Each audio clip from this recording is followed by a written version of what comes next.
வணக்கம். பரபரப்பு மீடியா செய்திகளுக்காக நான் நிரோஷன்.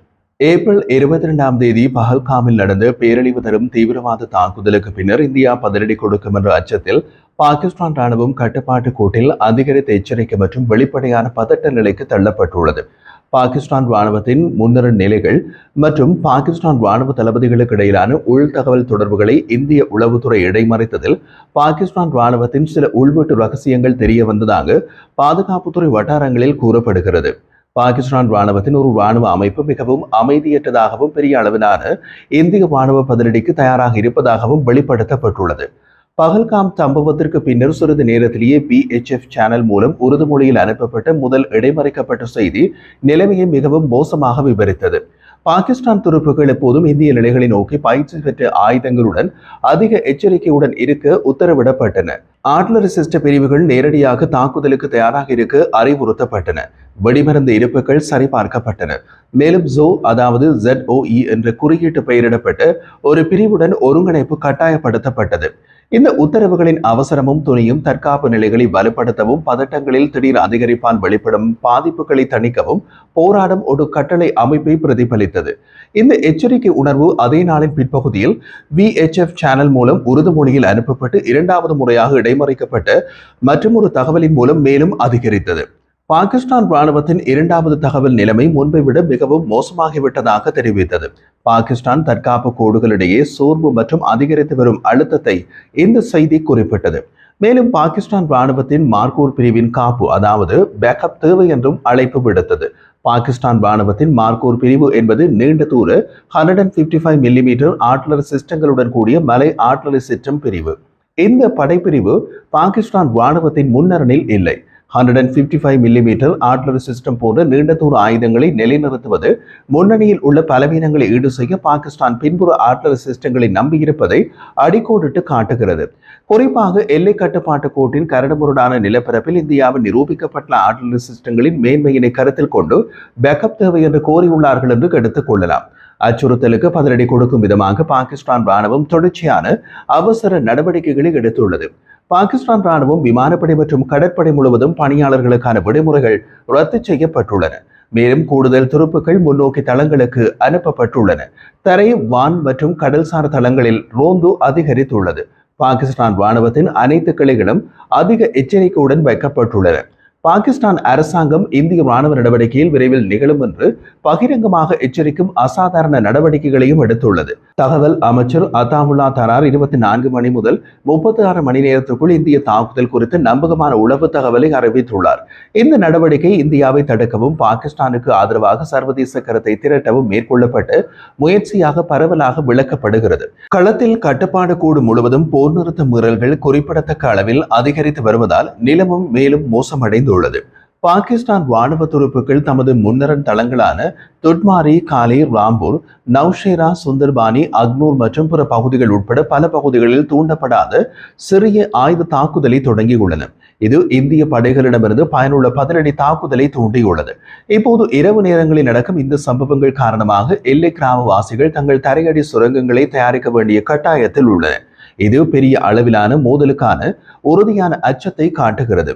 கட்டுப்பாடு கோட்டில் உள்ள மூலோபாய ஏற்றத்தாழ்வு பாகிஸ்தானின் தற்காப்பு நிலையில் தெளிவாக தெரிகிறது. இடைமறிப்புகள் மற்றும் கவனிக்கப்பட்ட ராணுவ நகர்வுகள் முன்னணி பாதிப்புகளை மறைக்க ஆர்ட்லரி சிஸ்டங்களின் ஆதரவு மற்றும் பின்புற படைப்பிரிவுகளை பெரிதும் நம்பியிருக்கும் ஒரு பலவீனமான படையை குறிக்கின்றன. இதை ஒரு நெகிழ்ச்சியான ராணுவ அமைப்பின் அறிகுறியாக எடுத்துக் கொள்ளலாம். அதாவது பாகிஸ்தான் ராணுவம் தீவிரப்படுத்தலுக்கு தயாராகி வருகிறார்கள். ஆனால் உறுதியான இந்திய தாக்குதலை தாங்கும் தமது திறனில் அவர்களுக்கே நம்பிக்கை இல்லை. இதற்கிடையில் இந்தியா அதன் சொந்த மூலோபாய கணக்கீடுகளை எதிர்கொள்கிறது. 2019 முதல் விரைவான நவீனமயமாக்கல் இருந்த போதிலும் இந்தியாவின் பெரும்பாலான ராணுவ உபகரணங்கள் காலாவதியானவை. மேலும் இந்திய தரைப்படைகள் நீண்டகால மோதலுக்கு முழுமையாக தயாராக இல்லை என்று நிபுணர்கள் எச்சரிக்கின்றனர். இந்த உண்மை இந்தியா ஒரு தரைப்படை நகர்வுக்கான சாத்தியத்தை எல்லையில் எதிர்பார்க்கவில்லை அல்லது நிராகரிக்கிறது என்பதை காட்டுகிறது.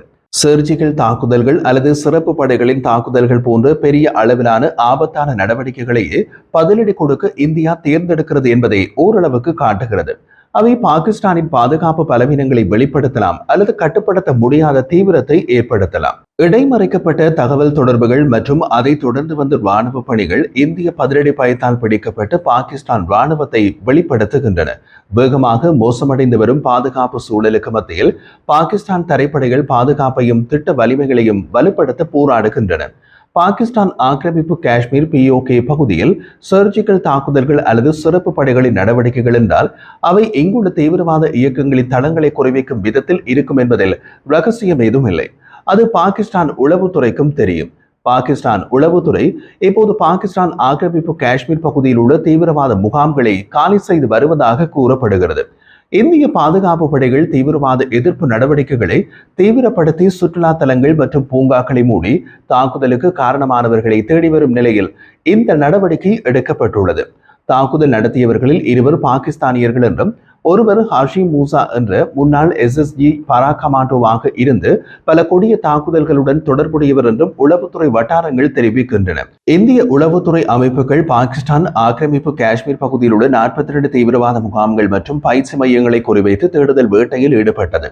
பாகிஸ்தான் ஆக்கிரமிப்பு காஷ்மீரில் பாகிஸ்தான் ராணுவம் தீவிரவாத இயக்க தளங்கள் இருந்த இடங்களான கெல்துக்னியல், அத்முகாம், ஜூரா மற்றும் பிற முக்கிய இடங்களிலிருந்து தீவிரவாதிகளை ராணுவ முகாம்கள் மற்றும் தரையடி சுரங்கங்களுக்கு மாற்ற தொடங்கி உள்ளது. இந்திய ராணுவத்தின் பலமான பதிலடி குறித்த அச்சமே இந்த வெளியேற்றங்களுக்கு பின்னால் உள்ள அவசரத்திற்கு காரணம். இந்திய உளவுத்துறை பல மாதங்களாக இந்த முகாம்களை உன்னிப்பாக கண்காணித்து வருகிறது. மேலும் சமீபகால தாக்குதல் புதுடில்லியில் உயர்மட்ட கூட்டங்களை தூண்டியுள்ளது. பிரதமர் ஆயுதப்படைகள் தங்கள் விருப்பப்படி பதிலடி கொடுக்க செயல்பாட்டு சுதந்திரத்தை வழங்கியுள்ளதாக கூறப்படுகிறது. இந்திய தாக்குதல்கள் ஏற்படக்கூடும் என்று எதிர்பார்த்து பாகிஸ்தான் ராணுவம் கட்டுப்பாட்டு கோட்டில் உயர் எச்சரிக்கையை அறிவித்துள்ளது. படுகொலைக்கு பின்னர் இந்தியாவின் பொதுமக்கள் மற்றும் அரசியல் அழுத்தம் அதிகரித்து வருவதால் பாகிஸ்தானின் தீவிரவாத உள்கட்டமைப்பு இந்திய கண்காணிப்பு மற்றும் முன்னெச்சரிக்கை நடவடிக்கைகளில் இருந்து பாதுகாக்கும் ஒரு தீவிர முயற்சியாக தீவிரவாதிகளின் திடீர் இடமாற்றங்கள் உள்ளன. லக்ஷர்-இ தொய்பா மற்றும் ஜெய்ஷ்-இ-முகமது போன்ற தீவிரவாத இயக்கங்களுக்கு நிதியுதவி அளித்து தங்குமிடம் வழங்கும் பாகிஸ்தானின் நீண்டகால நடைமுறை நன்கு ஆவணப்படுத்தப்பட்டுள்ளது. நாம் குறிப்பிட்ட முகாம்கள் தீவிரமயமாக்கல் மற்றும் ஆயுத பயிற்சிகளுக்கான மையங்களாக செயல்படுகின்றன. உளவுத்துறை மதிப்பீடுகளின்படி 150 முதல் 200 பயிற்சி பெற்ற தீவிரவாதிகள் தற்போது பாகிஸ்தான் காஷ்மீரில் உள்ள முகாம்களில் தங்கியுள்ளனர். அவர்கள் ஜம்மு காஷ்மீருக்குள் ஊடுருவ முயற்சிகளுக்கு தயாராக உள்ளனர். இந்த முகாம்களை வெளியேற்றுவது அதிகரித்த இந்திய பாதுகாப்பு நடவடிக்கைகள் மற்றும் இலக்கு வைக்கப்பட்ட ராணுவ நடவடிக்கைகளின் சாத்தியக்கூறுகளை பாகிஸ்தான் உளவுத்துறை எதிர்பார்க்கிறது என்பதை காட்டுகிறது. ஏப்ரல் 19ஆம் தேதி வாக்கில் காஷ்மீரில் சுற்றுலா பயணிகள் மீது தாக்குதல் நடத்தப்படும் என்று உளவுத்துறை அமைப்புகள் எச்சரித்திருந்தன என்ற தகவல் இப்போது தெரிய வந்துள்ளது. ஏப்ரல் 22ஆம் தேதி பஹல்காமில் நடந்த கொடிய தீவிரவாத தாக்குதலுக்கு 3 நாட்களுக்கு முன்பே ஜம்மு காஷ்மீரில் சுற்றுலா பயணிகளை குறிவைத்து தாக்குதல் நடத்தப்படலாம் என்று இந்திய உளவுத்துறை அமைப்புகள் எச்சரிக்கை விடுத்திருந்தன. பாதுகாப்பு அதிகாரிகளுடன் பகிர்ந்து கொள்ளப்பட்ட இந்த எச்சரிக்கைகள் குறிப்பாக ஸ்ரீநகரில் அல்லது அதற்கு அருகில் தாக்குதல் நடத்துவதற்கான சாத்தியக்கூறுகள் குறித்து எச்சரித்திருந்தது. பிரதமர் நரேந்திர மோடியின் திட்டமிடப்பட்ட அந்த பிராந்திய பயணத்தின் போது சுற்றுலா பயணிகளை குறிவைத்து தாக்குதல் நடத்த திட்டமிடப்பட்டதாகவும் குறிப்பிடப்பட்டன. டாக்சிகாம் தேசிய பூங்காவை சுற்றியுள்ள பகுதிகள் மற்றும் ஜபர்வான் மலைத்தொகுரின் அடிவாரம் போன்று குறிப்பாக ஸ்ரீநகரின் புறநகர் பகுதிகளில் உள்ள சுற்றுலா தலங்கள் மற்றும் ஹோட்டல்களுக்கு எதிரான அச்சுறுத்தல்கள் குறித்து உளவுத்துறை ஏப்ரல் 19ஆம் தேதி எச்சரித்திருந்தது. இருப்பினும் பஹல்காம் அல்லது ஃபைசரன் பள்ளத்தாக்கை சாத்தியமான இலக்குகளாக உளவுத்துறை குறிப்பிடவில்லை. இந்த எச்சரிக்கைகளுக்கு பதில் கொடுக்கும் விதமாக ஸ்ரீநகரிலும் அதை சுற்றியுள்ள பகுதிகளிலும் பாதுகாப்பு நடவடிக்கைகள் கணிசமாக அதிகரிக்கப்பட்டன. சுற்றுலா பயணிகளிடையே பிரபலமான பல ஹோட்டல்களில் பாதுகாப்பு அதிகரிக்கப்பட்டது. ஸ்ரீநகரில் இருந்து சுமார் 22 கிலோமீட்டர் தொலைவில் உள்ள டாக்சிகாம் தேசிய பூங்கா போன்ற சுற்றுலா தலங்களில் ரோந்து அதிகரித்து மற்றும் பாதுகாப்பு நடவடிக்கைகளை மேற்பார்வையிட உயர் போலீஸ் அதிகாரிகள் நிறுத்தப்பட்டனர். ஸ்ரீநகரிலும் குல்மார்க் மற்றும் சோனாமார்க் போன்ற பிற சுற்றுலா பகுதிகளிலும் சோதனை சாவடிகள் சோதனை நடவடிக்கைகள் தீவிரப்படுத்தப்பட்டன. இந்திய பிரதமரின் வருகை நெருங்கி வருவதால் பாதுகாப்பு படையினரின் இருப்பு குறிப்பாக தெரிந்தது. இருப்பினும் அவரது பயணம் இறுதியில் பாதகமான வானிலை காரணமாக ரத்து செய்யப்பட்டது. இந்த முன்னெச்சரிக்கை நடவடிக்கைகளை மீறி ஏப்ரல் 22ஆம் தேதி ஸ்ரீநகரிலிருந்து சுமார் 90 கிலோமீட்டர் தொலைவில் உள்ள பஹல்காமில் தீவிரவாதிகள் தாக்குதல் நடத்தினார்கள். இந்த தாக்குதல்களில் 26 பேர் கொல்லப்பட்டனர். அனைவரும் ஆண்கள். அதிகாரிகள் மத ரீதியாக இலக்கு வைக்கப்பட்ட தாக்குதல் என்று விவரித்தனர். சுற்றுலா பயணிகள் மீதான தாக்குதல் குறித்து எச்சரிக்கை துல்லியமாக நிரூபிக்கப்பட்டாலும் பகல்காம் அல்லது பைசரன் பள்ளத்தாக்கு பற்றி குறிப்பிட்ட உளவு தகவல் எதுவும் இல்லாததால் அத்தகைய தாக்குதல்கள் நடக்கலாம் என்ற எந்த உளவு தகவலும் இல்லை என்பதை உளவுத்துறை சமூகம் பின்னர் ஒப்புக்கொண்டது. பிரதமரின் வருகை ரத்து செய்யப்பட்ட பின்னர் தீவிரவாதிகள் தலைமறைவாக இருந்து மற்றொரு வாய்ப்புக்காக காத்திருந்ததாக அதிகாரிகள் நம்புகின்றனர். தாக்குதலை தொடர்ந்து காஷ்மீர் பள்ளத்தாக்கு முழுவதும் பாதுகாப்பு மேலும் பலப்படுத்தப்பட்டது. ராணுவம், சிஆர்பிஎஃப் மற்றும் ஜம்மு காஷ்மீர் காவல்துறையினரின் கூட்டு நடவடிக்கைகள் மற்றும் நெடுஞ்சாலைகள், முக்கிய நிறுவல்கள் மற்றும் சுற்றுலா மையங்களுக்கு அருகில் கூடுதல் சோதனை சாவடிகள் நிறுவப்பட்டன. சுற்றுலா பயணிகளுக்கு உதவவும் மீட்பு மற்றும் அடையாளம் காண முயற்சிகளை ஒருங்கிணைக்கவும் அவசர உதவி மையங்கள் மற்றும் கட்டுப்பாட்டு அறைகள் அமைக்கப்பட்டன. ஏப்ரல் 19ஆம் தேதி காஷ்மீரில் சுற்றுலா பயணிகள் மீது தாக்குதல் நடத்தப்படும் என்று உளவுத்துறை எச்சரித்திருந்த காரணத்தால் ஸ்ரீநகர் மற்றும் அதன் சுற்றுப்புறங்களில் கவனம் செலுத்தப்பட்டது. அந்த பகுதிகளில் பாதுகாப்பு பலப்படுத்தப்பட்டது. ஆனால் உண்மையான தாக்குதல் பகல்காமில் நடந்தது.